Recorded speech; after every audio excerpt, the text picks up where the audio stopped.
नमस्कार, मैं डॉक्टर रजनीश कुमार आप सभी का एक बार फिर से हार्दिक स्वागत करता हूँ। प्रिय विद्यार्थियों, हम परीक्षाओं के दृष्टिकोण से पीवाईक्यू को पढ़ने का सही तरीका क्या हो सकता है, उसके ऊपर बातचीत कर रहे हैं और इसको हम देख रहे हैं एक मार्गदर्शन के रूप में। यानी कि अगर आप इस चैनल से जुड़े हुए हैं, तो अब तक जो हमने सब्जेक्टिव तौर पर आप सभी को अलग-अलग दृष्टिकोणों से पढ़ाया हुआ है, उसका भी आप मूल्यांकन कर सकते हैं। और पिछले साल के क्वेश्चन पेपर को देखने के बाद जब आप दोबारा मूल किताबों को पढ़ें, टेक्स्ट को पढ़ें, तो उसी अप्रोच से उनको पढ़ने का प्रयास करें। तो आज हम चर्चा करेंगे कि हिंदी गद्य साहित्य और उसकी प्रमुख विधाएँ और अन्य गद्य विधाएँ जो पाठ्यक्रमों में लगी रहती हैं, उनसे संबंधित सवालों को हम कैसे तैयार करें। आमतौर पर हम देखते हैं कि जब भी गद्य साहित्य की बात होती है, तो उसमें नाटक, कहानी, उपन्यास, निबंध और आलोचना आपको दिखाई पड़ता है और साथ में अनुभूतियों पर आधारित अन्य गद्य विधाएँ भी सिलेबस में दिखाई पड़ती हैं। अब हमारे सामने कई तरीके के सिलेबस होते हैं। जैसे अगर आप यूजीसी नेट की तैयारी कर रहे हैं, तो उसमें पता है कि कौन-सा नाटक पढ़ना है, कौन-सी कहानी पढ़ना है, कौन से उपन्यासों को पढ़ना है, निबंध किसका-किसका पढ़ना है और कौन से निबंध हैं और किन-किन आलोचकों को पढ़ना है। लेकिन अगर आप यूपी टीजीटी, पीजीटी इत्यादि की तैयारी कर रहे हैं, तो वहाँ पर ये सभी क्लियरिटी आपको नहीं दिखाई पड़ेंगी। बस सीधे-सीधे लिख दिया जाएगा कि नाटक, कहानी, उपन्यास, निबंध, आलोचना और अन्य गद्य विधाओं से प्रश्न पूछे जाएँगे। तो जब कोई चीज़ बताकर पूछी जाए, तो वो ज़्यादा सरल होती है और जब कोई चीज़ केवल सांकेतिक रूप में लिख कर पूछी जाए, तो उसका दायरा बहुत असीमित होता है, कहीं से भी सवाल पूछे जा सकते हैं। नई रचनाएँ भी पूछी जा सकती हैं, पुरानी रचनाएँ भी पूछी जा सकती हैं। जैसे आप अगर यूजीसी नेट के सिलेबस को देखेंगे, तो इकाई 6 से लेकर 10 तक पूरे गद्य साहित्य को शामिल किया गया है और यूनिट 2 के अंतर्गत ये भी बता दिया गया है कि सन 2000 ईस्वी तक की रचनाओं को पूछा जाएगा। लेकिन यदि आप यूपी टीजीटी, पीजीटी के एग्ज़ाम में जाते हैं, तो वहाँ पर आप देखेंगे कि लेटेस्ट नवीनतम रचनाओं से भी सवाल पूछे जाते हैं, क्योंकि उसका दायरा असीमित है, कहीं से भी सवाल पूछा जा सकता है। तो जब दायरा असीमित हो जाए, तो फिर सिलेबस का जो फाउंडेशन है, वो भी खत्म हो जाता है। तो यहाँ पर मेरा एक फ़ोकस ये भी है कि आप अगर यूपी टीजीटी, पीजीटी की तैयारी कर रहे हैं, चूँकि नौकरी प्रधान परीक्षा है और बहुत समय-समय पर ही होती है, तो हमें और भी सावधानी रखने की ज़रूरत पड़ती है। तो इसी अप्रोच को ध्यान में रखते हुए हमने सोचा कि बीच में आप सभी को 3-4 वीडियोज़ लेक्चर ऐसे दिए जाएँ कि पीवाईक्यू अगर आप उठाएँ, तो उठाकर केवल उसको पेज पलटे नहीं, बल्कि एक अपने दिमाग में अप्रोच भी लगाएँ कि जब हम हिंदी साहित्य का इतिहास पढ़ेंगे या फिर मूल किताबों को पढ़ेंगे, तो उसी अप्रोच से पढ़ने की कोशिश करेंगे। तो प्रिय विद्यार्थियों, हम इसी पर विस्तार से बात करेंगे, प्रश्नों को लेकर भी आपके सामने रहेंगे। लेकिन उसके पहले जो की पॉइंट्स हैं, जिनको आप हज़ारों रुपए, लाखों रुपए देकर कोचिंग सेंटर्स में इधर-उधर नहीं पा सकते, उसको धैर्य रखकर आप ईमानदारी से इस चैनल पर पा सकते हैं। मेरी कोशिश यही होती है कि आपको यही बताया जाए कि चीनी मीठी तो होती है, लेकिन आप खुद टेस्ट कीजिए। मैं कई बार देखता हूँ कि हम दूसरे के अनुभवों से ज़्यादा सीखने की कोशिश करते हैं। उसे सीखना चाहिए, लेकिन उस मैदान में खुद भी उतरना चाहिए। तो कैसे उतरना है, उसको लेकर हम यहाँ पर चर्चा करेंगे। तो कम से कम आपके दिमाग में जो प्रमुख गद्य विधाएँ हैं, वो आ गई होंगी कि हमें नाटक, कहानी, उपन्यास, निबंध, आलोचना और जब भी निबंध की बात आती है, तो उसमें एक और विधा शामिल हो जाती है, जिसको हम बोलते हैं व्यंग्य। तो इन्हीं चीज़ों को लेकर हम बात करेंगे। एक चीज़ और हम फ़ोकस करते हैं कि जब हम हिंदी साहित्य पढ़ते हैं, तो उसमें आप देखेंगे कि हिंदी साहित्य का इतिहास जो कि 4 कालखंडों में बँटा हुआ है, उसमें से 3 इसके कालखंड काव्य पर आधारित हैं, ठीक है? आज इसमें आदिकाल, भक्तिकाल, रीतिकाल। हालाँकि इस दौर में भी कुछ गद्य रचनाएँ लिखी जा रही थीं, लेकिन वो अपने शुरुआती स्वरूप में थे, तो उसपे बहुत ज़्यादा हमें मैटर भी नहीं मिलता है और इक्के-दुक्के सवाल पूछे जाते रहे। लेकिन मुख्य तौर पर एक चीज़ हमें समझना है कि जब हम हिंदी गद्य साहित्य और अन्य गद्य विधाओं और प्रमुख विधाओं को पढ़ रहे हैं, तो हम बात कर रहे हैं आधुनिक काल की। एक चीज़ को आपको यहाँ पर क्लियर करके रखना पड़ेगा। तो ये जो अंतर है कि आधुनिक काल से पहले की क्या स्थिति थी, उस पे थोड़ा-सा हम संक्षेप में नज़र डाल लेते हैं। कई बार कुछ चीज़ें ऐसी हिट कर जाती हैं कि जो वर्षों से हमारे मन में दुविधाएँ होती हैं या फिर अस्पष्टता होती है, वो यहाँ पर क्लियर हो जाएगी। जैसे हम आदिकाल पढ़ते हैं, तो आदिकाल को पढ़ते समय हम प्रवृत्तियों को पढ़ते हैं, साथ में इसमें कई तरीके के साहित्य लिखे गए। रासो साहित्य, सिद्ध साहित्य, नाथ साहित्य, जैन साहित्य, लोक साहित्य और शुरुआत में जो गद्य साहित्य लिखे जा रहे थे, वो सभी इसमें आ जाते हैं। और इस पे हमने आचार्य रामचंद्र शुक्ल के इतिहास ग्रंथ के आधार पर चर्चा कर भी ली है। लेकिन अगर भाषा के दृष्टिकोण से हम देखें, तो इस समय की भाषा अपभ्रंश, अवहट, पुरानी हिंदी, खड़ी बोली और मैथिली जैसी भाषाओं में कविताएँ लिखी जा रही थी। और आप देख रहे हैं कि जिस खड़ी बोली को हम आज मानक हिंदी के रूप में जानते हैं, ऐसा नहीं है कि उसका उद्भव और विकास एकदम से आधुनिक काल में हुआ, बल्कि इसकी शुरुआत आप देख रहे हैं कि हिंदी साहित्य का जो प्रारंभिक काल यानी कि शुरुआती कालखंड है, वहीं से इसका रूप दिखाई पड़ने लगता है। ठीक है? क्योंकि हमारा जो साहित्य है, वो अपने रचनात्मकता के दृष्टिकोण से तो विकसित होता ही है, साथ में भाषाओं का बड़ा रोल है। तो आप देख रहे हैं कि आदिकाल एक ऐसा कालखंड है, जिसमें एक तरफ हिंदी का स्वरूप विकसित हो रहा है, वहीं आप देख रहे हैं कि लोक बोलियों का भी प्रयोग किया जाता रहा है। जैसे आपने देखा मैथिली का विद्यापति को आप ले लीजिए। यही प्रवृत्ति आगे चलकर आप देखेंगे कि भक्ति काल में साहित्य धाराओं और शाखाओं में आपको दिखाई पड़ेगा। ठीक है? सगुण, निर्गुण, राम, कृष्ण, ठीक है? इस तरीके से। अब यहाँ पर जिस अपभ्रंश और अवहट्ट की बात हम आदिकाल में कर रहे थे, अब वो चीज़ें यहाँ पर क्या हो रही हैं? धीरे-धीरे समाप्त हो रही हैं, बल्कि अब एक नया भाषा क्रम यहाँ पर आपको दिखाई पड़ेगा, जिसमें आप देख रहे हैं कि भक्ति काल में खास तौर से ब्रज भाषा, अवधी, राजस्थानी और खड़ी बोली, इन 4 लोक बोलियों या क्षेत्रीय बोलियों का वर्चस्व रहता है, ठीक है? तो यहाँ पर आप देख रहे हैं कि कई ऐसे कवि मिलेंगे, जिनका ब्रज भाषा और अवधी दोनों पर समान अधिकार रहा है। आपके दिमाग में उन कवियों में खास तौर से तुलसीदास का नाम आ गया होगा। तो भक्ति काल में आप देखेंगे ज़्यादातर अपभ्रंश या भट्ट की बात नहीं की गई, बल्कि अपनी क्षेत्रीय लोक बोली को केंद्र में रखा गया।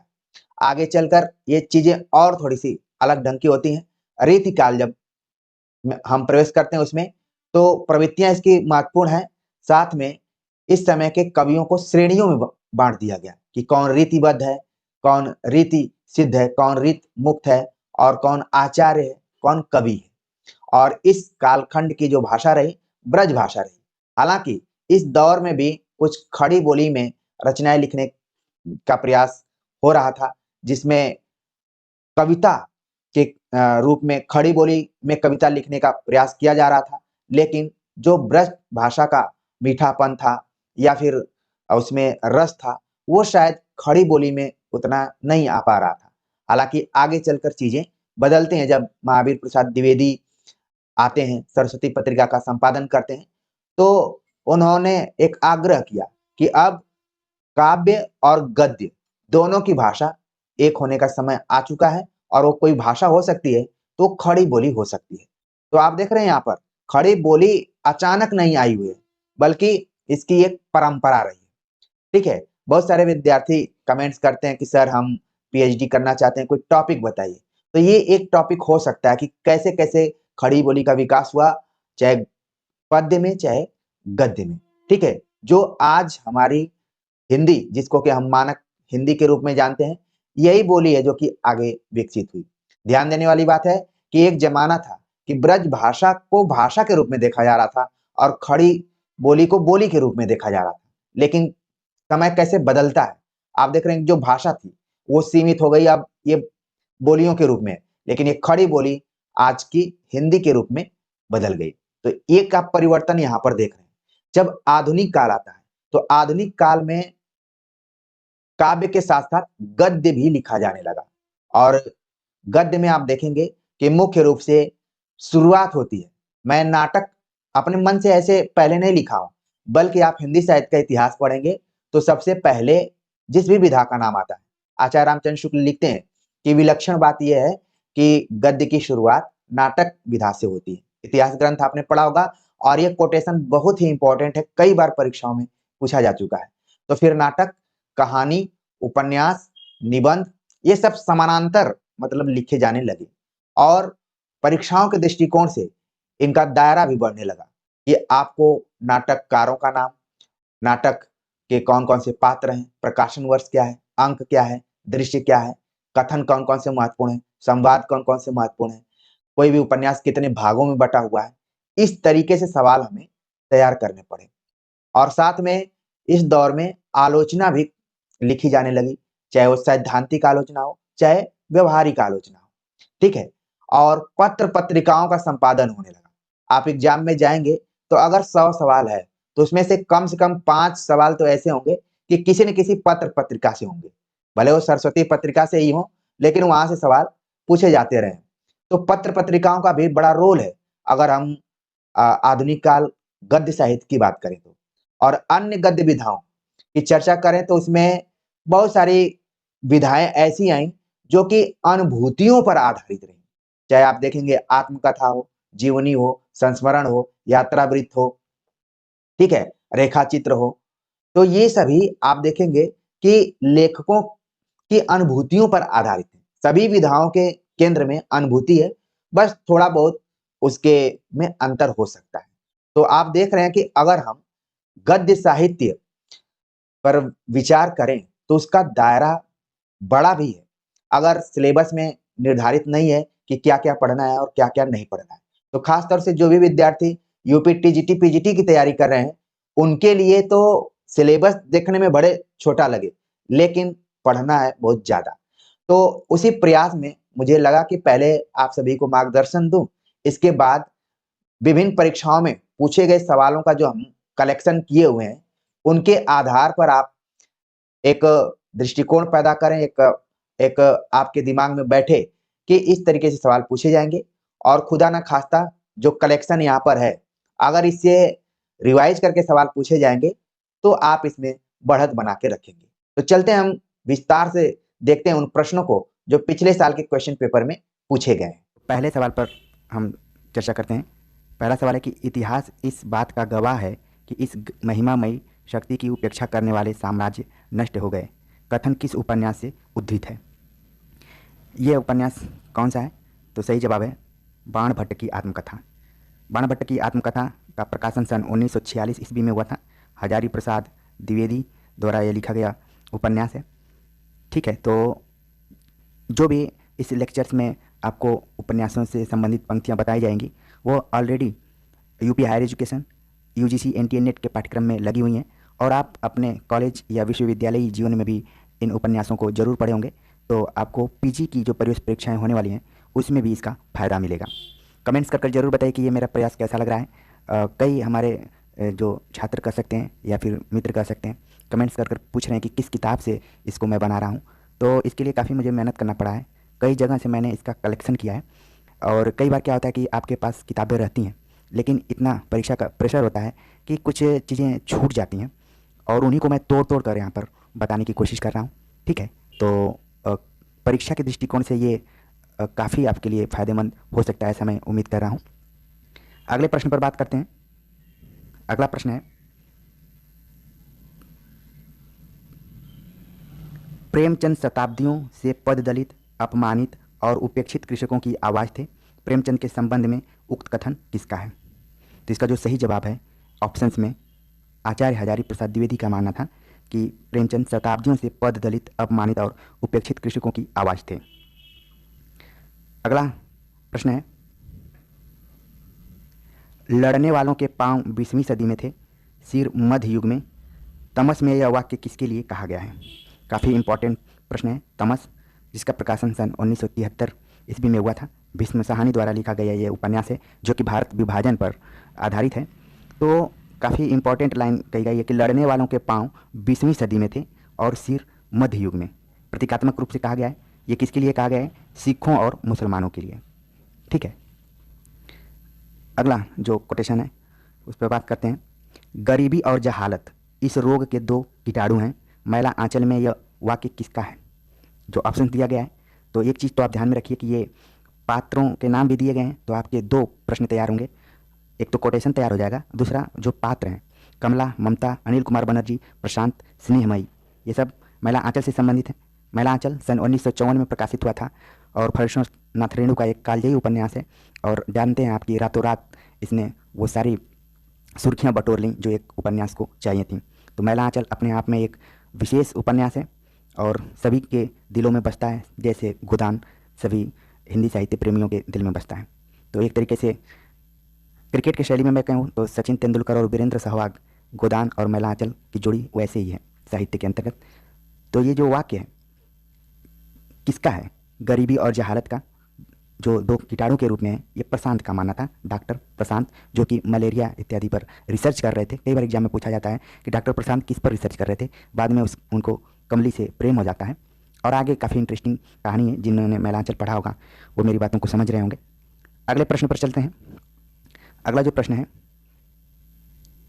स्त्री की सफलता पुरुष को बांधने में है किंतु सार्थकता पुरुष की मुक्ति में है। ध्यान दीजिए, काफ़ी इंपॉर्टेंट है। बाण भट्ट की आत्मकथा से यह कथन लिया गया है। स्त्री की सफलता पुरुष को बांधने में है किंतु सार्थकता पुरुष की मुक्ति में है। ये जो कथन है वो किसका है? तो ऑप्शन सी सही है, महामाया भैरवी। और बाकी आप भट्टिनी, निपुणिका, सुचरिता को आप ध्यान में रखिए कि ये स्त्री पात्र हैं बाण भट्ट की आत्मकथा की, जो कि हजारी प्रसाद द्विवेदी द्वारा लिखा गया उपन्यास है और इसका प्रकाशन सन 1946 में हुआ था, जिसका कि मैं चर्चा पहले ही कर लिया है। अगला प्रश्न है, गोदान के किस पात्र ने ऐसा कहा है? विवाह को मैं सामाजिक समझौता समझता हूँ और उसे तोड़ने का अधिकार न पुरुष को है न स्त्री को। समझौता करने से पहले आप स्वाधीन हैं, समझौता हो जाने के बाद आपके हाथ कट जाते हैं। कितनी ही प्रासंगिक लाइन है ये, और ये परीक्षा में पूछी गई है। आपको कहानी की तरह ये याद हो जानी चाहिए कि विवाह के संदर्भ में किस पात्र ने इस कथन को कहा है। तो इसका जो सही जवाब है प्रोफेसर मेहता। आप जानते हैं कि प्रोफेसर मेहता को ऐसा माना जाता है कि जो भी विचार गोदान में व्यक्त किए गए हैं वो मुंशी प्रेमचंद के ही विचार हैं, लेकिन मेहता के माध्यम से उन्होंने अपने विचारों को व्यक्त किया है। गोदान, जिसे कि कृषक जीवन का महाकाव्य कहा जाता है, इसका प्रकाशन सन 1936 ईस्वी में हुआ था और ये एक कालजयी महाकाव्य है, वैसे ही जैसे कि मैला आंचल है। तो काफ़ी इसे प्रश्न आते रहे हैं परीक्षाओं में। और पात्रों को भी आप देख लीजिए, अमरपाल सिंह, ओंकारनाथ, मिर्जा खुर्शीद, ये सब पात्र हैं। बाकी होरी, धनिया, गोबर, झुनिया, सीलिया, माता दिन, दाता दिन, इन सारे लोगों को तो आप जानते ही होंगे। अगला प्रश्न है, अगला प्रश्न कथन के रूप में है, यह कथन किसका है? मैं इस सिद्धांत का समर्थक हूँ कि संसार में छोटे बड़े हमेशा रहेंगे और उन्हें हमेशा रहना चाहिए। इसे मिटाने की चेष्टा करना मानव जाति के सर्वनाश का कारण होगा। ये किसका कथन है? तो यहाँ पर सीधे सीधे लेखकों का ही नाम दे दिया है, तो सही जवाब है प्रेमचंद का। अगला प्रश्न है, किसने किससे कहा है? मतलब ये संवाद है यहाँ पर, किसने किससे कहा? मैं फिर काम शुरू करूँगा यहीं इसी गांव में, मैं प्यार की खेती करना चाहता हूँ, आंसू से भीगी हुई धरती पर प्यार के पौधे लहलाएंगे, मैं साधना करूँगा। ये काफ़ी इंपॉर्टेंट लाइन है, मैला आंचल से ली गई है। और किसने कहा है? डॉक्टर प्रशांत ने ममता से कहा है। ठीक है, बाकी आप पात्रों का नाम अपने दिमाग में रखिए। प्रशांत ने ममता से इस बात को कहा है, उन्होंने प्यार को महत्व दिया है अपने जीवन में। तो ध्यान रखिए, ऐसे कोटेशन अगर आ जा रहे हैं कहानी के रूप में अपने दिमाग में भी रखिए। एक और बहुत ही फेमस कोटेशन आ गया, गोदान उपन्यास के अंत में धनिया ने दाता दिन से क्या कहा? काफ़ी मार्मिक बात कही थी उसने।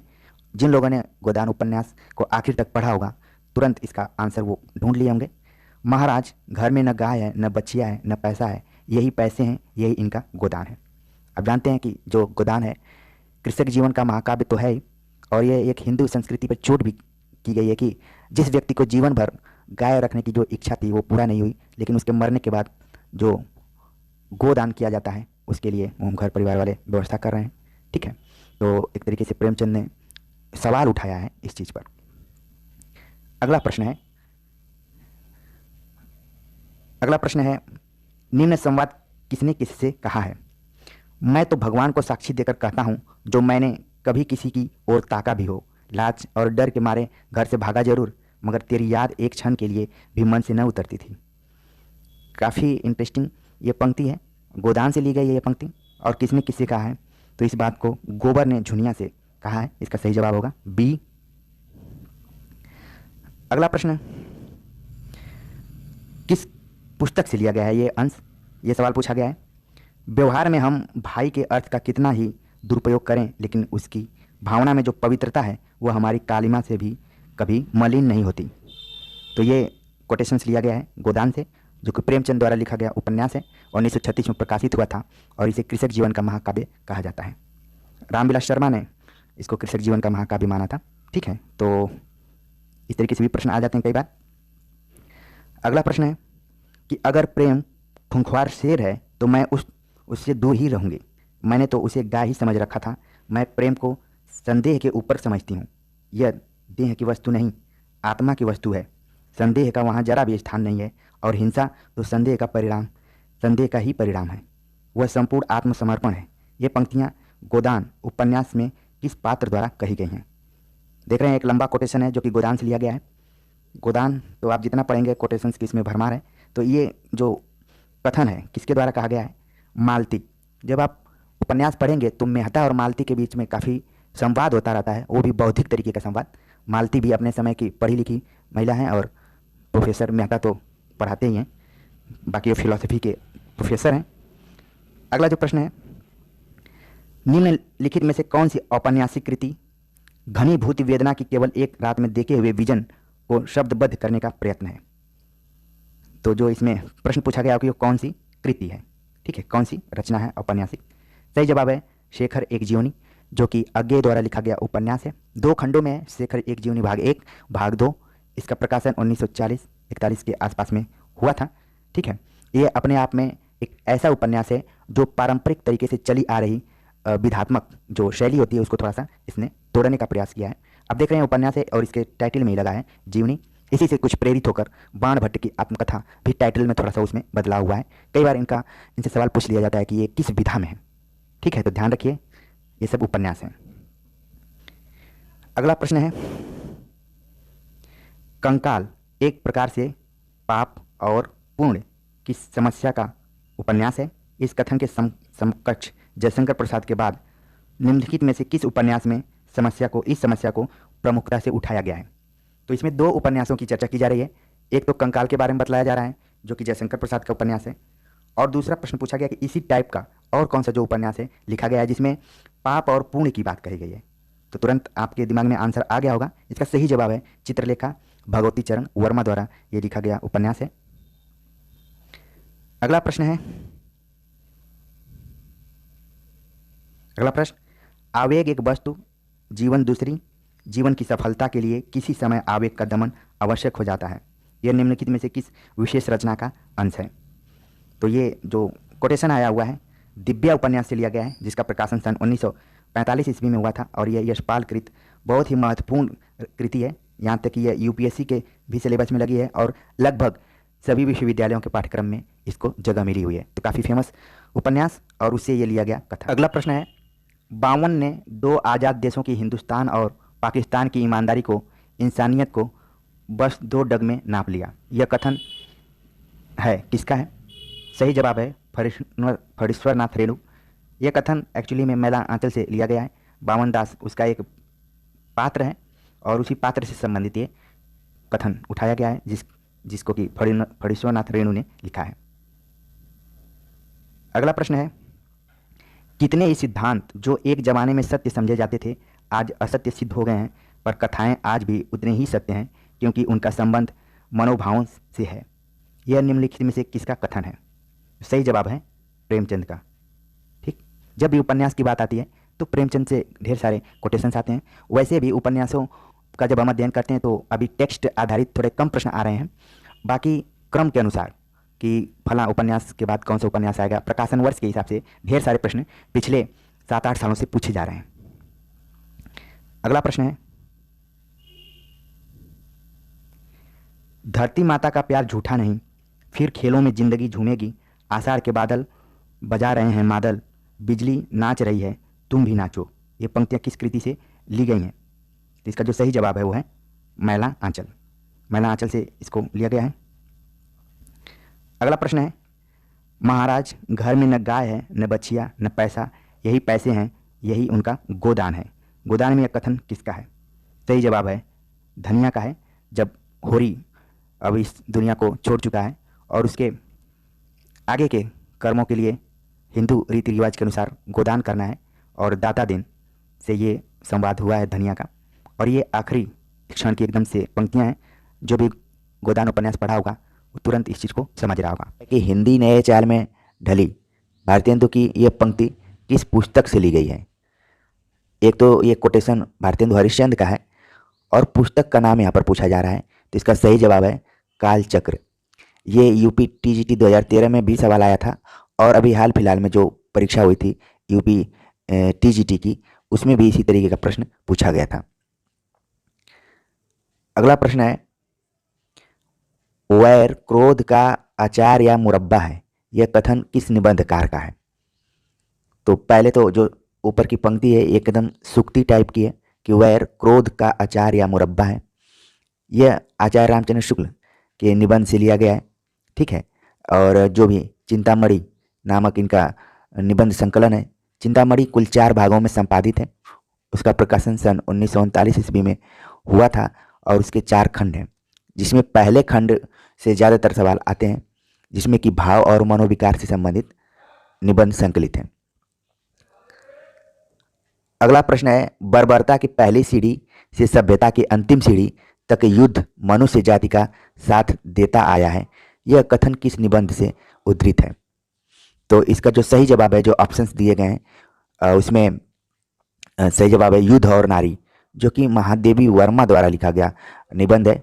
ध्यान देने वाली बात है, युद्ध और नारी, महादेवी वर्मा इसके निबंधकार हैं। बाकी उत्साह निबंध आचार्य रामचंद्र शुक्ल का है। मजदूरी और प्रेम ये सरदार पूर्ण सिंह का निबंध है, ठीक है। तो इनको भी आप ध्यान में रखिए।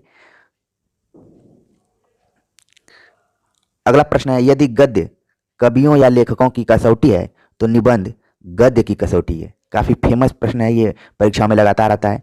यह कथन किसका है? जिसका सही जवाब है आचार्य रामचंद्र शुक्ल। अगला प्रश्न है, पाप का फल छिपाने वाला पाप छिपाने वाले से अधिक अपराधी है, पर ऐसे बहुत से लोग होते हैं जो किसी का घर जलाते हाथ जलता है तो कहते हैं कि होम करते हाथ जला।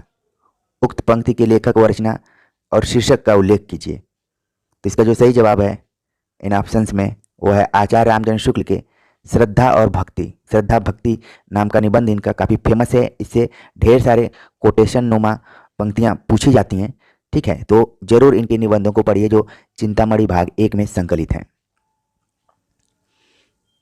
अगला प्रश्न है, अनुभूति के द्वंद्व ही से प्राणी के जीवन का आरंभ होता है। उच्च प्राणी मनुष्य भी केवल एक जोड़ी अनुभूति लेकर इस संसार में आता है। उक्त पंक्तियां किस निबंध से उद्धृत हैं? इसका जो सही जवाब है आचार्य रामचंद्र शुक्ल का ही निबंध है भाव या मनोविकार, उससे ये पंक्तियां उद्धृत की गई हैं। अगला प्रश्न है, किसी बात का टोटा होने पर उसे पूरा करने की इच्छा होती है, दुख होने पर उसे मिटाना चाहते हैं, यह स्वभाव है। उपयुक्त कथन किस निबंध से उद्धृत है? तो इसका जो सही जवाब है सी कछुआधरम चंद्रधर शर्मा गुलेरी। चंद्रधर शर्मा गुलेरी का यह निबंध भी काफ़ी फेमस है और लगभग सभी महाविद्यालयों और विश्वविद्यालयों के पाठ्यक्रम में लगा रहता है, तो इसको भी जब मौका मिले तो जरूर पढ़िए। अगला प्रश्न है, अज्ञे ने शेखर के संदर्भ में अपने किस निबंध में स्वीकार किया है कि ज्यों क्रिस्तोफ के अनावरत आत्मशोध और आत्म साक्षात्कार का जो चित्र रोला ने प्रस्तुत किया है उससे कुछ अवश्य प्रेरणा मिली है। तो शेखर एक जीवनी में ऐसा माना जाता है कि जो शेखर है वो खुद अज्ञेय हैं, हालांकि वो हमेशा इनकार करते रहते हैं कि ये मेरा कैरेक्टर नहीं है, लेकिन एक निबंध में उन्होंने इस बात को थोड़ा सा स्वीकार किया है कि जियो क्रिस्तोफ और रोला ने जैसे अपने जियो क्रिस्तोफ ने जैसे अपनी रचना रोला में आत्मशोध और आत्म साक्षात्कार का चित्र प्रस्तुत किया है, उसका कुछ उनके ऊपर प्रभाव है। ये किस निबंध में इस चीज़ को स्वीकार किया है? तो उनके कई निबंध हैं जिसमें कि आत्मनेपद में इस बात को उन्होंने स्वीकार किया है। बाकी जितने भी निबंध दिए गए हैं, अद्यतन, त्रिशंकु, धारा और किनारे, ये सभी निबंध अज्ञेय के ही हैं। अगला प्रश्न है, कविता तो कवि की आत्मा का आलोक है, उसके हृदय का रस है, जो बाहर की वस्तु का अवलंब लेकर फूट पड़ती है। यह कथन किसका है? तो सही जवाब है रामधारी सिंह दिनकर। अगला बहुत ही फेमस कोटेशन आ गया, यदि प्रेम स्वप्न है तो श्रद्धा जागरण है। यह पंक्ति किस निबंध से ली गई है? तो इसका सही जवाब है श्रद्धा भक्ति, आचार्य रामचंद्र शुक्ल कृत निबंध है। श्रद्धा भक्ति से ढेर सारी पंक्तियां परीक्षाओं में पूछी जाती हैं, जिसमें पूछ लिया जाता है कि भक्ति क्या है। श्रद्धा और प्रेम का नाम भक्ति है, इस तरीके से प्रश्न आते हैं। और श्रद्धा और प्रेम में उन्होंने बारीकी से अंतर करने की कोशिश की है, तो उससे भी सवाल आते रहते हैं। अगला प्रश्न है, कर्म के बिना वह लूला लंगड़ा, ज्ञान के बिना अंधा और भक्ति के बिना हृदयहीन क्या निष्प्राण रहता है? तो यहाँ पर रिक्त स्थान की पूर्ति करना है, तो इसका जो सही जवाब है वो है धर्म। ऑलरेडी ये प्रैक्टिस सेट के अंतर्गत भी हमने इसको हल कराया था, और यहाँ पर आप इसको निबंध पढ़ते हुए भी ध्यान में रखिए। ये आचार्य रामचंद्र शुक्ल का कोटेशंस है, ठीक है।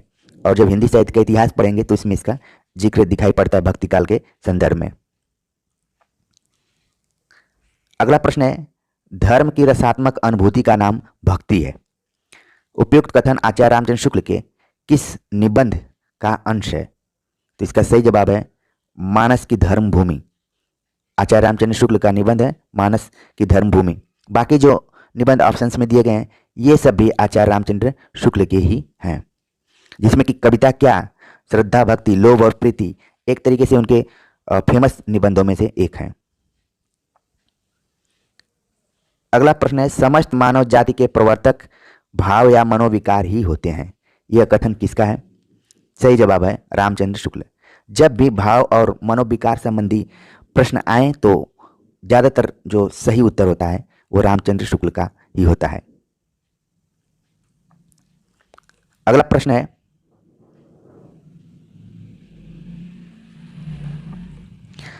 आचार्य रामचंद्र शुक्ल ने काव्य में लोक मंगल की साधनावस्था में लोक में मंगल विधान की ओर प्रवृत्त करने वाले दो तत्व कौन बताए हैं? ये डीएसएसबी में एक बार एग्जाम में पूछा गया था और देख रहे हैं यहाँ पर भी पूछा गया है। तो दो तत्वों के बारे में जो चर्चा की है वो है करुणा और प्रेम। ध्यान रखिए, विधायक तत्वों के रूप में लोक में मंगल विधान करने वाले जो प्रमुख तत्व हैं वो करुणा और प्रेम है। अगला प्रश्न है, कविता ही हृदय को प्रकृति दशा में लाती है और जगत के बीच क्रमशः उसका अधिकाधिक प्रसार करती हुई उसे मनुष्यत्व की उच्च भूमि पर ले जाती है। ये पंक्तियां रामचंद्र शुक्ल अपने किस निबंध में लिखी है? रामचंद्र शुक्ल ने अपने किस निबंध में इन पंक्तियों का जिक्र किया है? तो इसका सही जवाब है कविता क्या है। ये बहुत ही फेमस निबंध है, कविता क्या है। इसमें कविता की परिभाषा देते हुए अन्य पक्षों पर विचार किया है उन्होंने। अगला कोटेशन है, हृदय की मुक्ति साधना के लिए मनुष्य की वाणी जो शब्द विधान करती आई है उसे रामचंद्र शुक्ल ने क्या कहा है? तो इसका जो सही जवाब है वो है कविता। क्या स्त्री होना कोई पाप है? उपयुक्त संवाद किस कहानी से संबद्ध है? जो चार ऑप्शन दिए गए हैं उसमें सही जवाब है आकाशदीप। आकाशदीप कहानी 1928 में प्रकाशित हुई थी। इसके जो कहानीकार हैं जयशंकर प्रसाद, वही जयशंकर प्रसाद जिन्होंने कामायनी लिखा है और छायावाद के प्रमुख कवि के रूप में जाने जाते हैं। लेकिन उन्होंने लगभग सभी विधाओं में काम किया, कविता के क्षेत्र में तो किया ही, इसके अलावा नाटक, कहानी, उपन्यास में भी अपने हाथ को उन्होंने आजमाया और कई बेहतरीन कहानियाँ उन्होंने लिखा है, जिसमें से आकाशदीप नाम की कहानी फेमस है। लगभग सभी पाठ्यक्रमों में इसे शामिल किया जाता है। इसके जो प्रमुख पात्र है चंपा, बुध गुप्त, ठीक है, मणिभद्र, ये सब प्रमुख पात्र हैं, कई बार एग्जाम में पूछा जाता है। अगला प्रश्न जो है, अंधेर है दस्यु फिर मैं तुमसे प्रेम करती हूँ, यह प्रसाद यह पंक्ति प्रसाद की किस कहानी से है? इसका सही जवाब है आकाशदीप। ठीक है। अगला प्रश्न है, मृत्यु के कुछ समय पहले स्मृति बहुत साफ हो जाती है। जन्म भर की घटनाएं एक एक करके सामने आती हैं। सारे दृश्यों के रंग साफ होते हैं। समय की धुंध बिल्कुल उन पर से हट जाती है। उपयुक्त गद्यांश किस कहानी से उद्धृत है? तो ये काफ़ी फेमस कहानी से लिया गया गद्यांश है। इसका सही जवाब है उसने कहा था हिंदी कहानी के इतिहास में एक ऐसी कहानी है जिसे कि कालजयी कहानी के रूप में जाना जाता है। चंद्रधर शर्मा गुलेरी इस कहानी की वजह से एकदम से अमर हो गए और इसका सबसे पहला जो प्रकाशन हुआ था सरस्वती पत्रिका में हुआ था। और प्रथम विश्व युद्ध के पृष्ठभूमि में युद्ध और प्रेम को आधार बनाकर ये कहानी लिखी गई है, जिसमें लहना सिंह, बोधा सिंह इत्यादि प्रमुख पात्र के रूप में है। और ये अमृतसर के आसपास की स्टोरी ली गई है। ठीक है। तो चंद्रधर शर्मा गुलेरी की उसने कहा था, इसकी खास विशेषता है कि यह फ्लैशबैक पद्धति पर आधारित एक बेहतरीन कहानी है। इसे तो कई आलोचक नई कहानी की श्रेणी में भी रखते हैं और आधुनिक भावबोध की कहानी भी इसे माना जाता है। तो उसने कहा था कहानी को समझने के लिए एक इस पर फिल्म भी बनी है, आप उसे जरूर देख सकते हैं। अगला प्रश्न है, अगर दोनों साधु होते तो उन्हें संतोष और धैर्य के लिए संयम और नियम की बिल्कुल ज़रूरत न होती। यह तो इनकी प्रकृति थी, विचित्र जीवन था इनका। उपयुक्त कथन किस कहानी से उद्धृत है? तो ये जो कहानी है, ये जो गद्यांश है या फिर अंश यहाँ पर पूछा जा रहा है कि यह कथन किस कहानी से है, तो इसका जो सही जवाब है वो कफन कहानी। कफन कहानी प्रेमचंद द्वारा लिखी गई उनकी आखिरी कहानी है, जिसका प्रकाशन सन 1936 ईस्वी में हुआ था। और इसके जो प्रमुख पात्र हैं घीसू, माधव, बुधिया के रूप में जाने जाते हैं। और ये एक भूख पर आधारित कहानी है, जिसमें कि गरीबी, जहालत और दलित जीवन को अभिव्यक्त किया गया है। और इस कहानी को लेकर दलित चेतना और गैर दलित चेतना का भी सवाल उठाया गया था दलित आलोचकों द्वारा।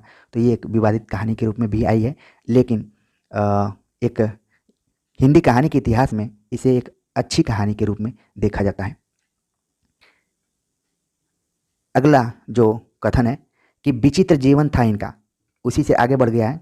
घर में 2-4 बर्तनों के सिवाय कोई संपत्ति नहीं। फटे चित्रों से अपनी नग्नता को ढके जाते थे। संसार की चिंताओं से मुक्त, कर्ज से लदे। यह कथन किस कहानी से उद्धृत है?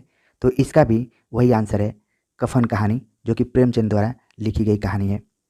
ठीक है। अगला प्रश्न है, जब लड़कों की तरह लड़कियों की शिक्षा और जीविका की सुविधाएं निकल आएंगी तो दहेज प्रथा भी विदा हो जाएगी। उसके पहले संभव नहीं। यह कथन किस कहानी से उद्धृत है?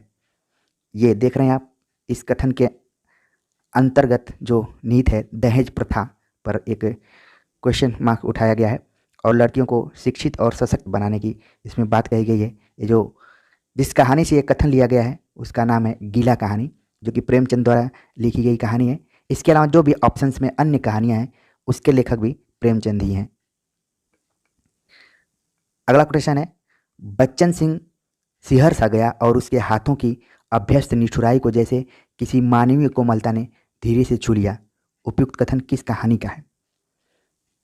तो ये जो कोटेशन लिया गया है इसका सही जवाब है राजा निर्वंशिया, जो कि कमलेश्वर द्वारा लिखी गई एक फेमस कहानी है। कमलेश्वर जो नई कहानी आंदोलन के प्रवर्तकों में से एक माने जाते हैं। बाद में इन्होंने एक समांतर कहानी नाम से भी आंदोलन चलाया था। तो ये चीज़ भी आपको ध्यान में रखना है। अगला जो अंश है, कहानी इतिवृत्त हो तो है, यानी उसमें स्थिति से स्थित्यंतर अर्थात जीवन गति होनी चाहिए। काल का कुछ स्पंदन, कुछ तनाव अनुभव हो, वही तो कहानी का रस है। कहानी के विषय में उपयुक्त विचार किस लेखक के हैं? एक तरीके से ये कहानी कला पर आधारित वाक्यांश है। इसके जो लेखक हैं उनका नाम है जैनेन्द्र कुमार। अगला कोटेशन, आधुनिक नारी अब अपनी पूरी गरिमा, देह संपदा और वास्तविक सम्मान के साथ आई है। औरतें अब औरतें हैं, वे झूठी, सती या वेश्याएं नहीं हैं। इसलिए नई कहानी खलनायिकाओं से शून्य है। नई कहानी के संबंध में उपयुक्त कथन किसका है? तो सही जवाब है कमलेश्वर। कमलेश्वर ने नई कहानी की भूमिका नाम से एक पुस्तक भी लिखी है।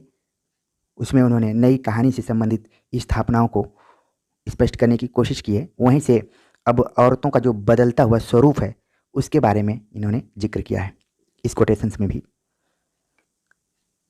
तो अगला कोटेशन है नई कविता।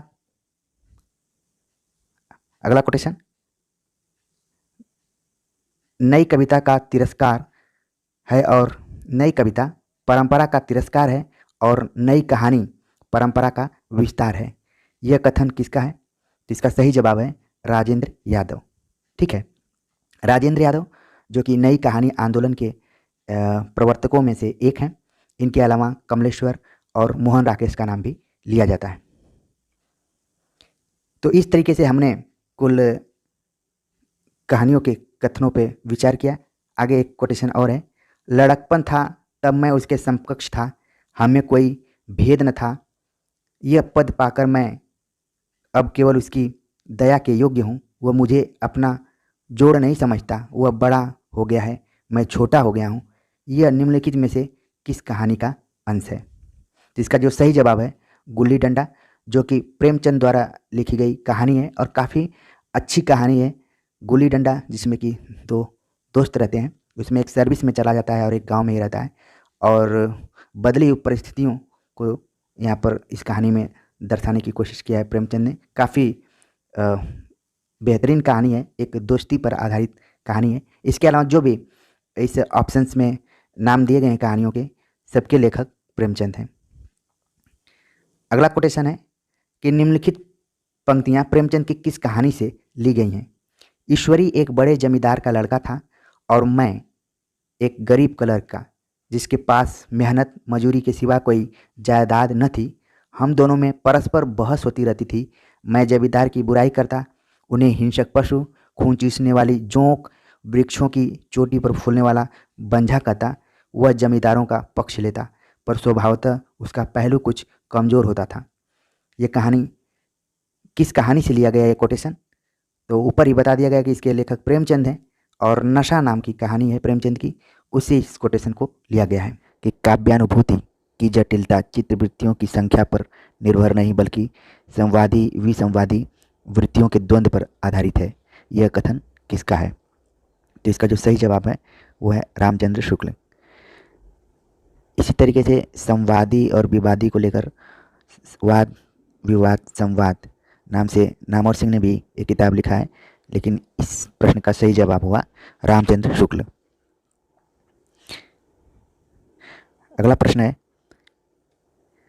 मैं साहित्य को मनुष्य की दृष्टि से देखने का पक्षपाती हूँ, यह किस आचार्य की उक्ति है? यह प्रश्न कई बार एग्जाम में पूछा गया है, जो कि इम्पोर्टेंट है। मैं साहित्य को मनुष्य की दृष्टि से देखने का पक्षपाती हूँ, यह जो कथन है आचार्य हजारी प्रसाद द्विवेदी द्वारा कहा गया है। अगला प्रश्न है, हिंदी साहित्य में शुक्ल जी का वही महत्व है जो उपन्यासकार प्रेमचंद या कवि निराला का है, यह कथन किसका है? तो शुक्ल, प्रेमचंद और निराला तीनों को एक ही श्रेणी में रखने की बात करने वाले आचार्य हैं डॉक्टर रामविलास शर्मा। अगला प्रश्न है, यदि द्विवेदी जी न उठ खड़े होते तो जैसी अव्यवस्थित व्याकरण विरुद्ध और उटपटांग भाषा चारों ओर दिखाई पड़ी थी, उसकी परंपरा जल्दी न रुकती।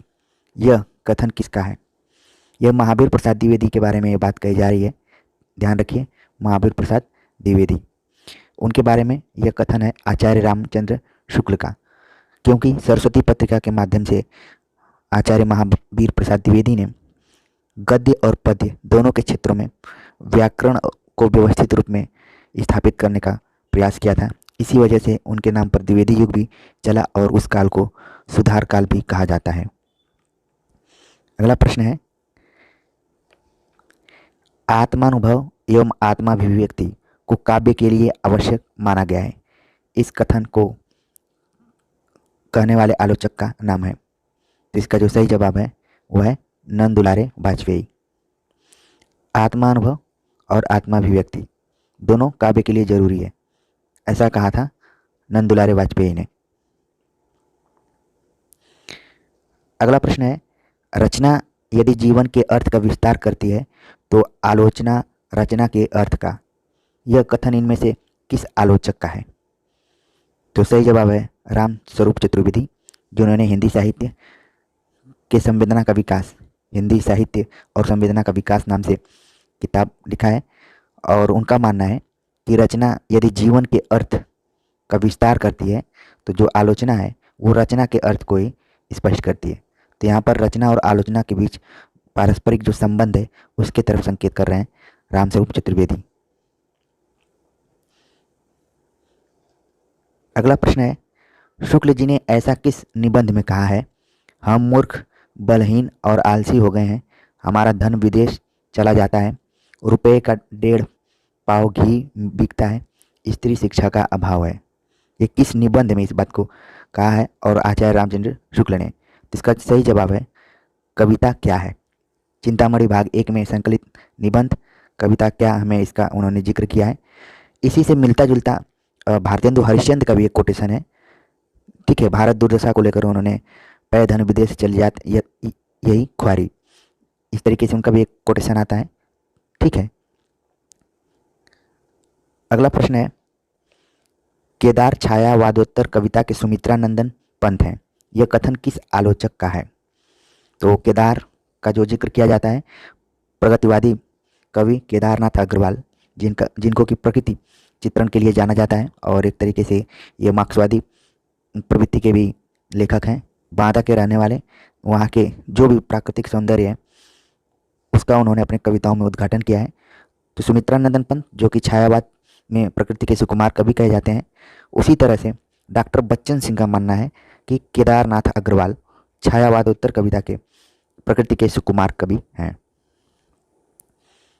अगला प्रश्न है, काव्य संसार के प्रति कवि की भाव प्रधान मानसिक प्रतिक्रियाओं की कल्पना की ढांचे में ढली हुई श्रेय की प्रेम रूपा प्रभावोत्पादक अभिव्यक्ति है। काव्य की यह परिभाषा देने वाले विद्वान कौन है? तो ये जो प्रश्न पूछा गया है इसका जो सही जवाब है वो है बाबू गुलाब राय। बाबू गुलाब राय ने इसको परिभाषित करते हुए लिखा कि काव्य संसार के प्रति कवि की भाव प्रधान मानसिक प्रतिक्रियाओं की कल्पना की ढांचे में ढली हुई श्रेय की प्रेमारूपा प्रभावोत्पादक अभिव्यक्ति है। बाबू गुलाब राय। अगला जो प्रश्न है, आधुनिक काल में गद्य का विकास सबसे प्रधान साहित्यिक घटना है, कथन किस आलोचक का है? इसका सही जवाब है आचार्य रामचंद्र शुक्ल। उन्होंने गद्य के आविर्भाव के संदर्भ में इस बात को कहा है और उनका एक और बेहतरीन कथन है कि विलक्षण बात यह है कि गद्य में सबसे पहले जो विधा लिखी गई थी वह नाटक थी और आधुनिक काल में गद्य का विकास सबसे बड़ी प्रधान साहित्यिक घटना थी। यह जिक्र किया है आचार्य रामचंद्र शुक्ल ने अपने हिंदी साहित्य का इतिहास में। अगला प्रश्न है, पुनर्जागरण का भारतीय साहित्य में पहला प्रतिफलन माइकल मधुसूदन दत्त के बांग्ला काव्य मेघनाथ वध, जिसका कि प्रकाशन सन 1861 में हुआ था, को माना गया है। उपयुक्त कथन किस आलोचक का है? तो यह सही जवाब है इसमें रामस्वरूप चतुर्वेदी। उनका मानना था कि जो भारतीय साहित्य में, देखिए यहाँ पर हिंदी साहित्य की बात नहीं हो रही है, भारतीय साहित्य में पुनर्जागरण का पहला प्रतिफलन माइकल मधुसूदन दत्त के बांग्ला काव्य में हुआ था, जो काव्य था मेघनाथ वध। रामस्वरूप चतुर्वेदी इसी को पहला प्रतिफलन मानते हैं। अगला प्रश्न है, नाटक के लिए रंगमंच होना चाहिए, रंगमंच के लिए नाटक नहीं, यह कथन किसका है? इसका सही जवाब है जयशंकर प्रसाद। और ये कथन तब कहा गया है जब जयशंकर प्रसाद के नाटकों पर यह आरोप लगाए जा रहे थे कि उनके नाटक केवल पढ़ने के लिए हैं, रंगमंच पर उनको प्रस्तुत करना बहुत ही कठिन कार्य है, जिसमें कि उनके चंद्रगुप्त स्कंदगुप्त नाटक को इस श्रेणी में रखा गया था, क्योंकि उसमें एक तो भाषा शैली बहुत कठिन है और पात्रों की संख्या बहुत ज़्यादा है, तो उसको नाट्य मंच पर या रंगमंच पर अभिनय करवाना बहुत मुश्किल काम था। इसके जवाब में जयशंकर प्रसाद ने इस कोटेशन को कहा था कि नाटक के लिए रंगमंच होना चाहिए, रंगमंच के लिए नाटक नहीं। ये बहुत ही इम्पोर्टेंट है, लगातार परीक्षाओं में पूछा जाता है। अगला कोटेशन जो है, आलोचना को भाषाई रीतिबद्धता से उन्होंने वैसे ही मुक्त किया, जैसे निराला ने कविता को छंद के बंधन से। उपयुक्त कथन किसके संबंध में है? किससे? कथन किसके संबंध में है? तो इसका सही जवाब है रामविलास शर्मा।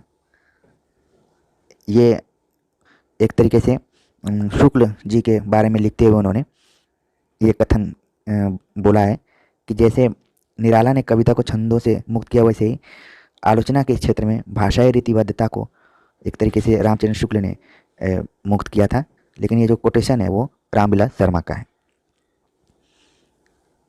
अगला प्रश्न है,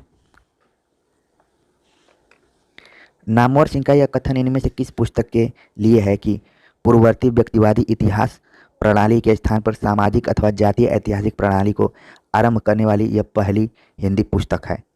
तो इसका जो सही जवाब है वो है हिंदी साहित्य की भूमिका, जिसके लेखक हैं हजारी प्रसाद द्विवेदी। ठीक है, उनकी ये बुक के बारे में उन्होंने इस कथन को कहा है।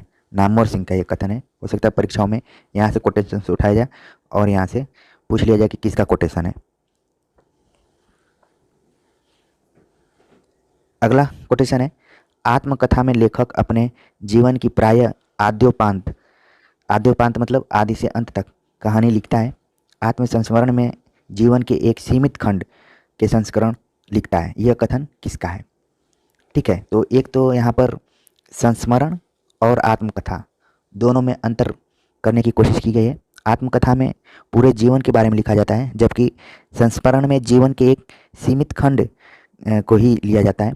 तो ये जो कथन है कहने वाले हैं डॉक्टर दशरथ ओझा, उनका ऐसा मानना है। ठीक है, अगला प्रश्न है, तुलसी की विलक्षण प्रतिभा इस बात में है कि उन्होंने भक्त और रचनाकार की भूमिकाओं का एक साथ सफल निर्वाह किया। भक्त मूलतः दैवी शक्ति के किसी स्वरूप में आस्था रखता है, जबकि रचनाकार अपनी आस्तिकता नास्तिकता के बाद एक मूलतः ऐहिक या कि धर्मनिरपेक्ष कर्म में प्रवृत्त होता है। तो ये कोटेशन काफ़ी बड़ा है। तुलसीदास के विषय में उपयुक्त कथन किसका है, ये सवाल पूछा गया है। अब ऑप्शंस देखते हैं कि ऑप्शंस में किसका किसका नाम है। तो ऑप्शंस के आधार पर जो सही जवाब है वो है रामस्वरूप चतुर्वेदी।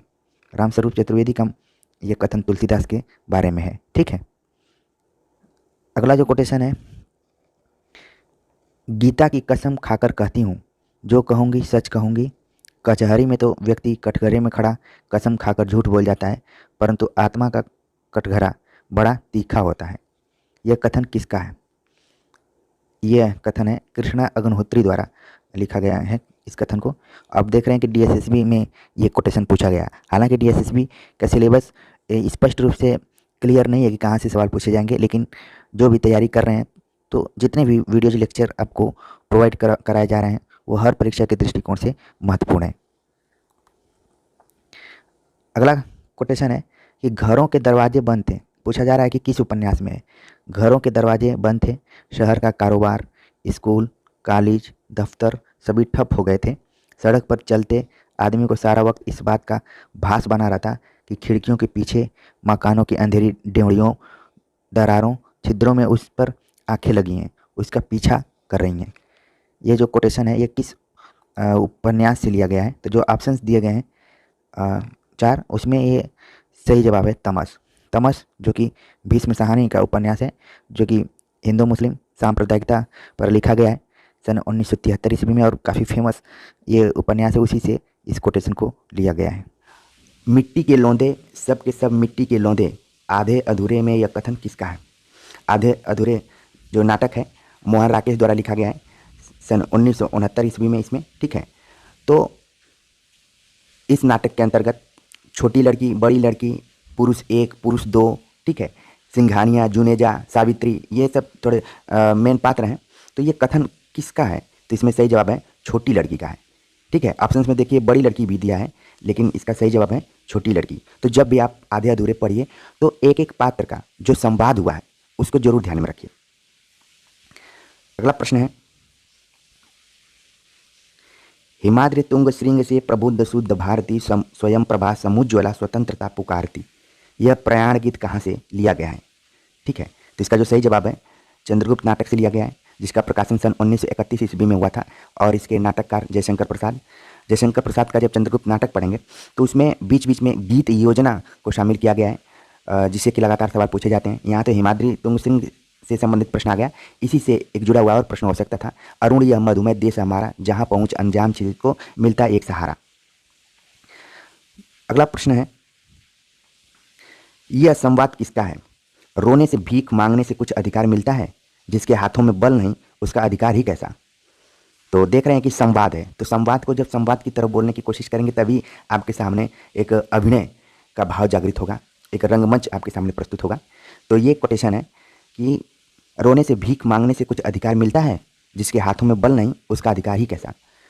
तो ये कथन किसका है? जो ऑप्शंस दिए गए हैं उसमें सही जवाब है भट्टार्क का, और ये स्कंदगुप्त नाटक से लिया गया है। ठीक है, तो ध्यान में रखिए स्कंदगुप्त ये भी जयशंकर प्रसाद का ही नाटक है। इसका प्रकाशन सन 1928 ईस्वी में हुआ था, यानी कि चंद्रगुप्त से ये पहले का, उम्र में देखा जाए तो पहले का है। ठीक है, अगला जो कथन है उसको देख लेते हैं।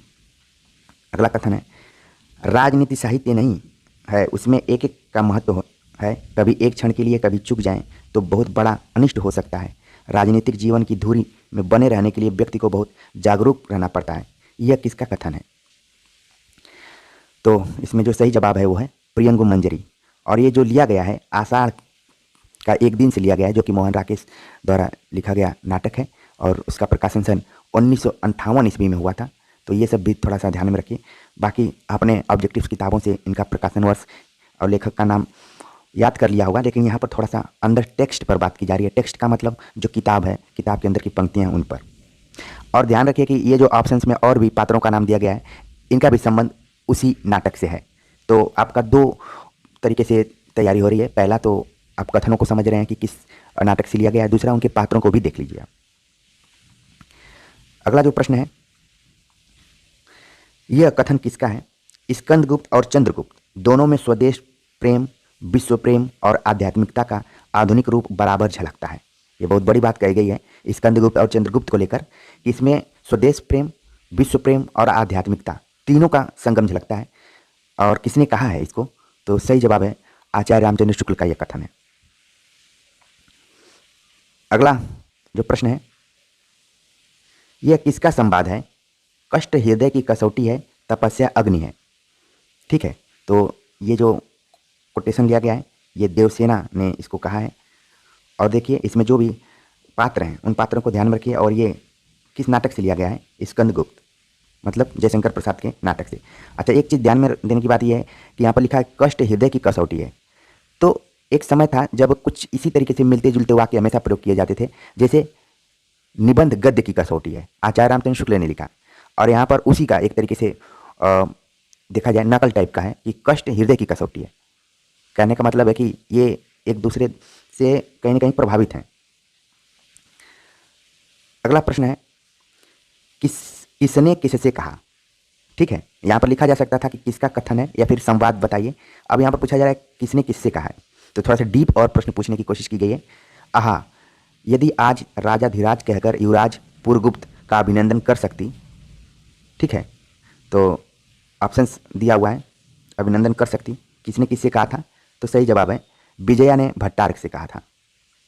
अब विजया और भट्टार्क ये किस नाटक के पात्र हैं ये भी आपको ध्यान में रखना पड़ेगा। स्कंदगुप्त। अगला जो प्रश्न है, स्कंदगुप्त नाटक में क्रांति उपस्थित है, क्रांति उपस्थित है, यह चेतावनी किसने दी है? ऑप्शंस जो दिए गए हैं उन ऑप्शंस में सही जवाब है अनंत देवी। ठीक है, सही जवाब देखिए। बाकी पात्रों का नाम भी अपने मन में रखिए कि विजया, पृथ्वीसेन, स्कंदगुप्त, अनंत देवी, देवसेना, ये किस नाटक के पात्र हैं? कई बार सवाल इससे भी आ जाता है। अगला प्रश्न है, किसका अभिमान टूटा? मैंने कहा था कभी मुझको मत बाहें दो, फिर भी मैं घेरे रहूंगा तुम्हें। मुझको मत नयन दो, फिर भी देखता रहूंगा। मुझको मत पद दो, लेकिन तुम तक मैं पहुंच कर रहूंगा। प्रभु, आज वह सारा अभिमान मेरा टूट गया। ये किसका कथन है? किसने कहा है? इसका सही जवाब है संजय ने कहा है। और ये जो कोटेशन लिया गया है अंधा युग से लिया गया है। अंधा युग जो कि धर्मवीर भारती का मशहूर गीति नाट्य है, और इसका प्रकाशन सन 1954 ईस्वी में हुआ था और 5 अंकों में है। रेडियो नाटक के दृष्टिकोण से और रंगमंच के दृष्टिकोण से काफ़ी महत्वपूर्ण यह नाटक है। इसका कई बार मंचन नई दिल्ली के तालकटोरा इत्यादि में हुआ है। तो जो लोग JNU DU इत्यादि में पढ़े होंगे ज़रूर इसके मंचन को उन्होंने देखा होगा। तो ये उसी से कोटेशंस लिया गया है। ठीक है, अगला जो प्रश्न है, यह किसका आत्मकथन है? मैं नहीं जानता आप क्या समझ रहे हैं, मैं कौन हूँ और क्या आशा कर रहे हैं, मैं क्या कहने जा रहा हूँ। आप शायद सोचते हो कि मैं इस नाटक में कोई एक निश्चित इकाई हूँ, अभिनेता, प्रस्तुतकर्ता, व्यवस्थापक या कुछ और। यह किसका आत्मकथन है? तो सही जवाब है काले सूट वाला आदमी। ये जो कोटेशंस लिया गया है, ये कोटेशन लिया गया है आधे अधूरे जो नाटक है मोहन राकेश का, उससे लिया गया है। ठीक है, अगला जो प्रश्न है ये भी काफ़ी फेमस है, परीक्षाओं में आता है खूब। आह वेदना मिली विदाई, मैंने भ्रमवश जीवन संचित, मधुकरियों की भीख लुटाई। उपयुक्त नाट्य गीत जयशंकर प्रसाद के किस नाटक से उद्धृत है? तो इसका सही जवाब है स्कंदगुप्त से। अगला प्रश्न है, अंग्रेज राज सुख साज सजे सब भारी, पै धन विदेश चली जात यही अति ख्वारी। इन पंक्तियों का मूल कथ्य क्या है? ठीक है, वैसे तो ये जो पंक्तियाँ लिखी गई हैं भारत दुर्दशा नामक नाटक से लिखी गई हैं, जिसके नाटककार हैं भारतेंदु हरिश्चंद्र। तो इसका जो मूल कथ्य है, मूल कथ्य क्या है? मूल कथ्य यही है कि जो अंग्रेज थे उनसे पीड़ित होकर भारतेंदु हरिश्चंद्र को लिखना पड़ा कि अंग्रेज राज सुख साज सजे सब भारी, पै धन विदेश चली जात यही अति ख्वारी। इसमें दोनों तरीके की बात कही गई है। एक तरफ तो भारतेंदु राजभक्ति की बात कर रहे हैं, दूसरी तरफ देशभक्ति। ऊपर अंग्रेजों के जो भी सुख सुविधाएं उनकी चर्चा उन्होंने किया, लेकिन नीचे एक तरीके से उन्होंने देशभक्ति कहकर जनता की पीड़ा को भी बताने की कोशिश की। तो इसका जो सही जवाब है, इसमें द्वंद्व है। ये द्वंद्व राजभक्ति और देशभक्ति का भारतेंदु हरिश्चंद्र के बीच है और बाकी उस समय की जनता के बीच में भी है। अगला प्रश्न है, थोड़ा सा धुंधला हो गया है, फिर भी इसको हम देखने की कोशिश करते हैं। मैंने भावना में एक भावना का वर्णन किया है। ये काफ़ी इंपॉर्टेंट वाक्य है। मेरे लिए वह संबंध और संबंधों से बड़ा है। मैं वास्तव में अपनी भावना से प्रेम करती हूँ जो पवित्र है, कोमल है, अनश्वर है। यह संवाद किस पात्र का किसके प्रति है? ठीक है, तो ये जो सही जवाब है इसमें, ये तो लिया गया है आषाढ़ का एक दिन से, मल्लिका का अंबिका के प्रति है। ठीक है, मल्लिका जो कि आषाढ़ का एक दिन की नायिका है और अंबिका उसकी माँ है। ठीक है, जब आप नाटक पढ़ेंगे तो एक एक चीज़ों से आप परिचित होंगे। इस लेक्चर का एक मतलब ये भी है कि जब भी आप इस पूरे लेक्चर को सुने, इसके बाद तुरंत जाकर नाटक पढ़ें तो आपको एक अलग फीलिंग के साथ पढ़ेंगे उसको। ठीक है, मल्लिका और अंबिका में हमेशा थोड़ा सा तनावपूर्ण टाइप का संवाद होता है और एक तरीके से मल्लिका काफ़ी कॉन्फिडेंट होकर अपनी बातों को रखती है। तो वही है कि मैंने भावना में एक भावना का वर्णन किया अपने माँ से, वो करिए। तो पात्रों का नाम ध्यान में रखिए, कालिदास, मल्लिका, अंबिका, ये सभी पात्र हैं आषाढ़ का एक दिन से। क्या आकर्षण पुरुष को पुरुष बनाता है तो उसका अपकर्षण उसे गौतम बुद्ध बना देता है। यह संवाद किस नाटक का है? तो इसका जो सही जवाब है वो है लहरों के राजहंस, जिसका कि प्रकाशन सन 1963 ईस्वी में हुआ था। ये मोहन राकेश द्वारा लिखित नाटक है। इसमें इस कोटेशन को कहा गया है। ध्यान दीजिए, सामान्य हिंदी के तहत एक जानकारी यहाँ पर आपको मिल रही है। आकर्षण और अपकर्षण ये दोनों एक दूसरे के विलोम है। तो जब भी विलोम आ जाए कि आकर्षण का विलोम क्या होगा, तो ध्यान रखिए अपकर्षण। अगला प्रश्न है, तुम कनक किरण के अंतराल में लुक छिपकर चलते हो क्यों, हे लाज भरे सौंदर्य बता दो, मौन बने रहते हो क्यों। उपयुक्त गीत पंक्तियां जयशंकर प्रसाद की किस रचना से संबंधित हैं? तो जयशंकर प्रसाद जब भी अपने नाटकों को लिखते हैं तो उसमें एक उनकी गीत योजना रहती है, उसी से ये आधारित है, उसी पर। इसका जो सही जवाब है वो है चंद्रगुप्त में इन पंक्तियों का उल्लेख किया गया है। ठीक है, चंद्रगुप्त नाटक से, जिसका प्रकाशन सन 1931 ईस्वी में हुआ था। अगला जो प्रश्न है, मर्यादा मत तोड़ो, तोड़ी हुई मर्यादा उछले हुए अजगर सी गुंजलिका में कौरव वंश को लपेटकर सूखी लकड़ी सा तोड़ डालेगी। अंधायुग का उपयुक्त संवाद किसका है?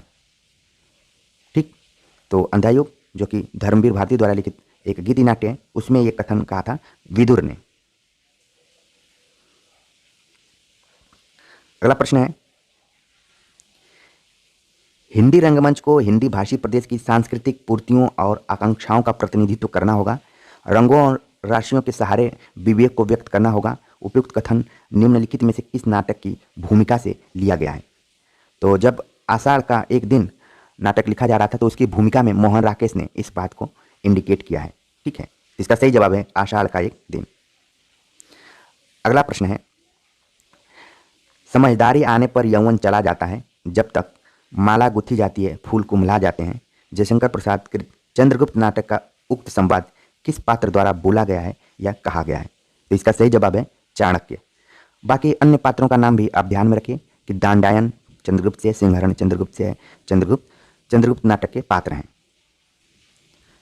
अगला प्रश्न है, यदि प्रेम ही जीवन का सत्य है तो संसार ज्वालामुखी है, इस कथन का संबंध किससे है?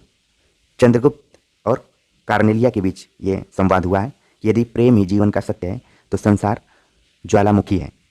ठीक है, तो ध्यान रखिए, चंद्रगुप्त कार्नेलिया, चंद्रगुप्त अलका, ध्रुवस्वामिनी कोमा, स्कंदगुप्त बसंत सेना। तो पात्रों को भी देखिए। अगला प्रश्न है, कुमार, यह मृत्यु और निर्वासन का सुख तुम अकेले ही लोगे, यह नहीं हो सकता, किस नाटक की पंक्ति है? इसका सही जवाब है ध्रुवस्वामिनी, जो कि जयशंकर प्रसाद की नाटक है। ठीक, यह 1933 में प्रकाशित हुआ था। तो यानी स्कंदगुप्त, चंद्रगुप्त, ध्रुवस्वामिनी, अभी जो इसमें नाटकों से संबंधित प्रश्न आए हैं उनका यही क्रम बनता है। सबसे बड़ा इसमें स्कंदगुप्त है, फिर उससे छोटा चंद्रगुप्त, फिर उससे छोटा ध्रुवस्वामिनी, मतलब एज के अनुसार, मतलब वर्ष, प्रकाशन वर्ष के दृष्टिकोण से। अगला प्रश्न है, सच है वीरता जब भागती है तब उसके पैरों से राजनीतिक छल छंद की धूल उड़ती है, यह कथन प्रसादकृत किस नाटक से लिया गया है या संवाद लिया गया है? सही जवाब है ध्रुवस्वामिनी। अगला प्रश्न है, मेरी समझ से तो मेरे शरीर की धातु मिट्टी है, जो किसी के लोभ की सामग्री नहीं और वास्तव में उसी के लिए सब धातु अस्त्र बनकर चलते हैं, लड़ते हैं, टूटते हैं, फिर मिट्टी होते हैं। यह हिंदी के किस नाटक में आया हुआ संवाद है? इसका सही जवाब है स्कंदगुप्त, जो कि जयशंकर प्रसाद द्वारा लिखा गया है, सन 1928 में प्रकाशित हुआ था। अगला कोटेशन है, हमने कुकर्मों का फल चखने में कड़वा, अपने कुकर्मों का फल चखने में कड़वा परंतु परिणाम में मधुर होता है, यह कथन किसका है? सही जवाब है भट्टार्क का। और भी जो इसमें पात्र दिए गए हैं उनका आप नाम ध्यान में रखिए। स्कंदगुप्त से इस कथन को लिया गया है, भट्टार्क द्वारा कहा गया है इसको। ठीक है, अगला प्रश्न है, एक जमाने में नाटकों के असंभव समझे जाने वाले दृश्यों को भी आज की वैज्ञानिक तकनीक से मंचों पर प्रस्तुत करना सुगम हो चुका है, फिर भी प्रसाद के नाटकों, विशेषतः उनकी स्कंदगुप्त नाटक को मंचाभिनय अभी भी लोकप्रिय नहीं हो पाया है, क्योंकि जो ऑप्शन दिया गया है, नाटक देखने वाली जनता प्रसाद के नाटकीय संवादों की भाषा के स्तर तक नहीं पहुंच पाई है। तो ये तो जो भी दर्शक हैं उनको ध्यान में रखकर बात कही गई है। कई बार तो जो पाठक होते हैं, मतलब जो छात्र होते हैं, वो पढ़ते हैं तो उनको नहीं संवाद समझ में आता है। तो अभी भी ये प्रश्न बना हुआ है या फिर परीक्षाओं में आता रहता है कि रंगमंच के दृष्टिकोण से सबसे कठिन नाटक किसका है? तो वो है जयशंकर प्रसाद का, उसमें भी स्कंदगुप्त नाटक। तो देख रहे हैं इस बड़े से वाक्यांश में 3-4 तरीके के प्रश्न बन रहे हैं। अगला प्रश्न है, अंधा युग उद्धृत प्रस्तुत कथन किस पात्र का है? मेरी ममता ही वहां नीति थी, मर्यादा थी, किसका ये कथन है? यह धृतराष्ट्र का। अगला प्रश्न है, अतएव दो बालुकापूर्ण कगारों के बीच में एक निर्मल स्रोतस्विनी का रहना आवश्यक है, यह संवाद चंद्रगुप्त नाटक के किस पात्र का है? सही जवाब है चाणक्य का। बाकी अन्य पात्रों को भी देख लीजिए, सेल्यूकस और राक्षस, ये भी चंद्रगुप्त नाटक के पात्र हैं। अगला प्रश्न है कि मैं इस घर से ही अपने अंदर कुछ ऐसी चीज लेकर गई हूं जो किसी भी स्थिति में मुझे स्वाभाविक नहीं रहने देती, आधे अधूरे नाटक के प्रस्तुत संवाद का संबंध किस पात्र से है? तो इसका सही जवाब है बड़ी लड़की से। ठीक, जब आप आधे अधूरे नाटक पढ़ेंगे तो इसमें आपको पता चल जाएगा कि बड़ी लड़की का क्या नाम है, छोटी लड़की का क्या नाम है, सावित्री कौन है, जुनेजा कौन है, सिंघानिया कौन है, एक काला सूट वाला आदमी कौन है। ठीक है, अगला प्रश्न है, कष्ट हृदय की कसौटी है, तपस्या अग्नि है, सम्राट यदि इतना भी नहीं कर सके तो क्या सब क्षणिक सुखों का अंत है? स्कंदगुप्त नाटक में ये किसके द्वारा कही गई पंक्तियाँ हैं? जो ऑप्शन दिए गए हैं, एक तरीके से ये प्रश्न इतना दूर एक बार परीक्षा में आ चुका है, लेकिन यहाँ पर पूरा आया है। तो ये किसके द्वारा बोला गया कथन है, देख लेते हैं। इसका जो सही जवाब है वह है देवसेना ने इसको कहा है। अगला प्रश्न है, जागो जागो रे भाई सोवत निसी बैस गवाई जागो जागो जागो रे भाई, भारत दुर्दशा में यह गीत कौन गाता है? सही जवाब है भारत भाग्य। भारत भाग्य नामक एक पात्र है जो कि इस गीत को गाता है। बाकी अन्य पात्रों का भी नाम आप ध्यान में रखिए। भारत दुर्दशा जो कि भारतेंदु हरिश्चंद्र का एक नाटक है। अगला प्रश्न है, अधिकार सुख कितना मादक और सारहीन है, अपने को नियामक और कर्ता समझने की बलवती स्पृहा उससे बेकार कराती है। स्कंदगुप्त नाटक का यह कथन किस पात्र का है? तो स्वयं स्कंदगुप्त ने इस कथन को कहा था, अधिकार सुख कितना मादक और सारहीन है। कई बार तो परीक्षा में बस इतना ही आता है और पूछ देता है कि ये किस उससे लिया गया है, नाटक से लिया गया है, तो स्कंदगुप्त नाटक से है। तो देख रहे हैं कि जो बड़े कोटेशन हैं उसमें एक दो एक्स्ट्रा सवाल बन सकते हैं, तो उनको भी ध्यान में रखना है। अगला प्रश्न है, सोच रहा हूं कि वह आषाढ़ का एक ऐसा दिन था, ऐसी ही घाटी में मेघ भरे थे और असमय अंधेरा हो आया था। मैंने घाटी में एक आहट हरिण शावक को देखा था और उठकर यहाँ ले आया था। तुमने उसका उपचार किया था। ये वाक्य किसने किससे कहे हैं? ठीक है, तो ये संवाद किसने किससे कहा है? इसका सही जवाब है कालिदास ने मल्लिका से कहा है। ठीक है, अगला प्रश्न, अंग्रेज राज सुखसाज सजे सब भारी पै धन विदेश चल जाते एक ख्वारी। ये प्रश्न इसके पहले भी आया था, लेकिन यहाँ पर एक नए ढंग से पूछा गया है कि भारत दुर्दशा के किस अंक से लिया गया है? तो इसका सही जवाब है पहले अंक में इसका जिक्र है। अगला प्रश्न है, यद्यपि मैंने बहुत से लोग भारत विजय को भेजे हैं, पर तुम्हारे बिना सब निर्बल है। मुझको तुम्हारा बड़ा भरोसा है, अब तुमको वहाँ जाना होगा। यह कहकर भारत दुर्दशा नाटक में भारत दुर्देव ने किसे हिंदुस्तान जाने के लिए कहा है? सही जवाब है अंधकार को। ये सब पात्र हैं भारत दुर्दशा के, अंधकार, आलस्य, मदिरा। ठीक है, एक डिसलॉयल्टी करके भी इसमें पात्र है, वो भी परीक्षा में पूछ लिया जाता है कई बार। अगला प्रश्न है, यह रक्तपात कब तक समाप्त होना है? दोनों पक्षों को खोना ही खोना है। उपयुक्त पंक्तियां किस रचना की हैं? सही जवाब है इसका अंधायुग, जो कि सन 1954 में प्रकाशित हुआ था। इसके नाटककार हैं धर्मवीर भारती। अगला प्रश्न है, ब्राह्मण न तो किसी के राज्य में रहता है और न ही किसी के अन्न पर पलता है। यह कथन जयशंकर प्रसाद के किस नाटक से लिया गया है? काफ़ी फेमस ये कोटेशन है और कई बार तो इतना ही दूर तक पूछ लिया जाता है, इतना दूर तक इसमें भी पूछा गया है। तो ये लिया गया है चंद्रगुप्त नाटक से और चाणक्य ने इस कथन को कहा है। अगला प्रश्न है, महत्वाकांक्षा का मोती निष्ठुरता की सीपी में पलता है। यह प्रसाद के किस नाटक का कथन है? तो ये भी चंद्रगुप्त नाटक से लिया गया है। ठीक है, और चाणक्य द्वारा ही इस बात को कहा गया है। तो इसका सही जवाब होगा बी। और जब आप आचार्य रामचंद्र शुक्ल का हिंदी साहित्य का इतिहास पढ़ेंगे तो उन्होंने नाटक को लेकर एक बड़ी बात कही कि बड़ी विलक्षण बात है कि अगर गद्य विधा की शुरुआत हुई तो उसकी शुरुआत नाटक से ही होती है। ये भी कई बार परीक्षा में पूछ लिया जाता है। इसके अलावा जो भी नई पंक्तियाँ मिलेंगी उसको हम आगे जारी रखेंगे। बाकी परीक्षा के दृष्टिकोण से मैंने जितना भी बतलाया वो काफ़ी इंपॉर्टेंट है। इसमें से अगर कुछ भी सवाल आते हैं तो ये लेक्चर सार्थक साबित होगा। तो कमेंट्स कर जरूर बताइए कि आप सभी को कैसा लगा। मिलते हैं नए टॉपिक के साथ, तब तक के लिए नमस्कार।